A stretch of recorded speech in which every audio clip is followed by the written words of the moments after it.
টানা ২-৩ মাস ধরে প্রচণ্ড গরম, আর এই গরম বাড়তেই সুন্দরবনের বিভিন্ন এলাকায় বেড়েছে বিষাক্ত সাপের উপদ্রব। প্রচণ্ড গরমের মধ্যে সাপ তাদের নিজেদের আস্তানা ছেড়ে লোকালয়ে ঢুকতে শুরু করেছে। হিঙ্গলগঞ্জের বেশ কয়েকটি জায়গায় রাত্রিবেলা পথ চলতি লোকের চোখে প্রায় বিষধর সাপ চোখে পড়ছে। এদিন উত্তর ২৪ পরগনার হিঙ্গলগঞ্জের এক মৎস্যজীবীর আটলে প্রায় ৪ ফুট লম্বা একটি বিষধর কেউটে সাপ ধরা পড়ে, যা নিয়ে চাঞ্চল্য ছড়িয়েছে এলাকায়। সাপটি দেখার জন্য ভিড় ছিল চোখে পড়ার মতো।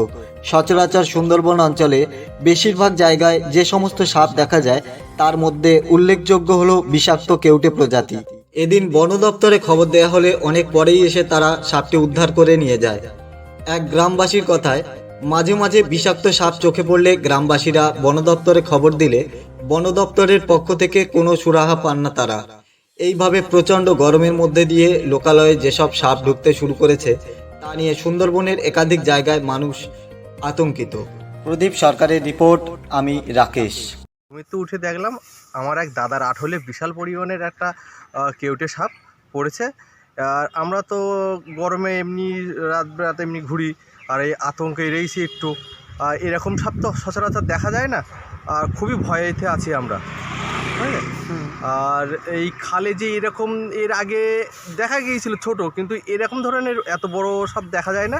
আর বন দপ্তরে আমরা ফোন করেছিলাম, বন দপ্তর বললো আমরা আসছি, আবার কখনো আসবে না বললো। তারপরে এসে বললো আটলে পড়েছে, এই সাপ তোমরা ছেড়ে দাও, এই সাপ আমরা নেবো না, এইসব বলছে। এবার আমরা যে আটলে পড়া সাপ যদি ছেড়ে দেই আমাদের সেই চিন্তা ভাবনা। তা দেখলাম ওরা নিয়ে গেছে বললো ওরাও ছেড়ে দেবে। এই আপনার নাম? আমার নাম শ্রীধর বিশ্বাস। কোথায় এটা, কোন খাল? আমাদের হিঙ্গলগঞ্জ রানীবালার খাল এটা। যে এই গরমের অত্যাচারে মানুষ তো অতিষ্ঠ হয়ে যাচ্ছে, সাপেরাও মাটির তলায় থাকতে পারছে না, তাই বিভিন্ন মৎস্যজীবীর জালে পড়ছে সাপ এবং রাস্তা দিয়ে চলাচল করছে, মানুষের জীবন বিপর্যয় হতে যাচ্ছে। তাই আমি হিঙ্গলগঞ্জ যাওয়ার পথে দেখলাম যে হিঙ্গলগঞ্জের মৎস্যজীবীদের জালে বিষাক্ত সাপ পড়েছে।